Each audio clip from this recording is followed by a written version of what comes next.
Watch this. The existence of our entire universe and everything in it comes down to about 30 numbers. Physicists call these the physical constants. Now these numbers, as I understand them, are fixed values of a fundamental physical condition we find in our universe. For example, the force of gravity or the expansion rate of the universe, right down to the subatomic, such as the mass of a proton or electromagnetic force. Now here's the amazing part.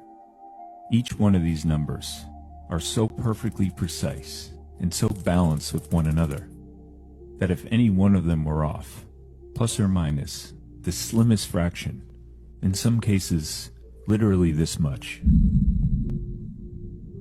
there would be no life and no universe as we know it. For example, if the gravitational constant were just a hair bigger or smaller, the stars of the early universe would be too hot or too cool to produce any life-essential elements. If the electromagnetic force were just a hair stronger or weaker, atoms can form into molecules and the entire universe would be a giant cloud of subatomic particles. If the mass of a tiny little proton was just a tiny bit bigger, there'd be no hydrogen, which means no hydrogen stars, which means no carbon and oxygen made in those stars, which basically means no water and no biology.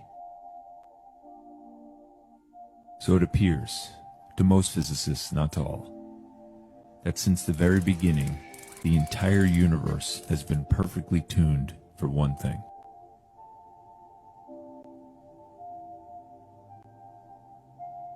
Now physicists admit they have no idea how these numbers came to be so perfectly, and they all agree it would be unreasonable to think that it all just happened by chance. So according to, there are only two possible explanations. Either these numbers were set by a super intellect, or they occurred naturally in one universe amidst trillions upon trillions upon trillions upon trillions of other universes that we could never possibly know exist. To think any of that can happen by accident in any way is absolutely impossible. If you enjoy this kind of thing, like, share, and please subscribe.